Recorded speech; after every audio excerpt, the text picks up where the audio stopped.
Claude Sarraute est morte dans la nuit du lundi au mardi 20 juin. Quelques heures après l'annonce du décès, Laurent Ruquier et Stevie Boulet ont fait quelques révélations sur sa fin de vie. Ils sont nombreux à pleurer sa disparition depuis ce mardi 20 juin. Claude Sarraute est morte dans la nuit de lundi à mardi à l'âge de 95 ans, comme annoncé par son fils Martin Tsarahalla. Depuis plusieurs années, la célèbre romancière et journaliste vivait recluse après avoir rencontré quelques soucis de santé, et quelques détails sur ces dernières semaines ont été dévoilés.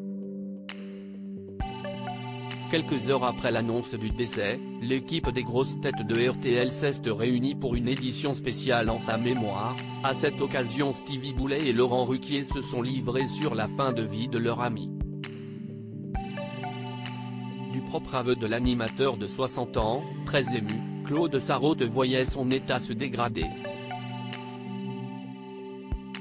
Jusqu'à ces dernières semaines, elle continuait à s'observer, à observer ces derniers jours, sa fin de vie.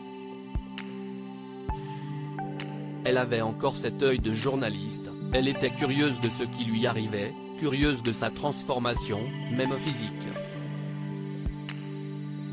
Elle était journaliste d'elle-même, a fait savoir Laurent Ruquier.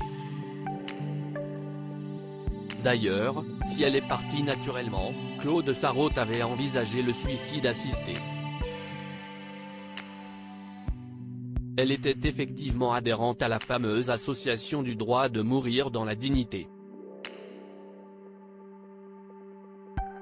Pendant des années elle nous a expliqué qu'elle choisirait le moment et qu'elle irait en Suisse, a ajouté celui qui partage sa vie avec Hugo Manos. Elle voulait partir en Suisse et choisir la date, a déclaré Stevie Boulet.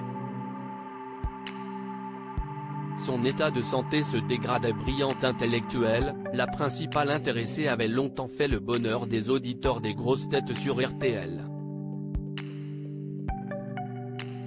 Mariée à 3 reprises à des hommes riches, elle s'était livrée sur son état de santé qui se dégradait en 2019. J'ai des problèmes parce que j'entends plus, je ne vois plus, je ne marche plus, regrettait Claude Sarraute. Mais, elle ne se lamentait pour autant pas sur son sort et tentait de rester positive malgré tout. Mais dans ma tête, ça va très bien, rassurait-elle.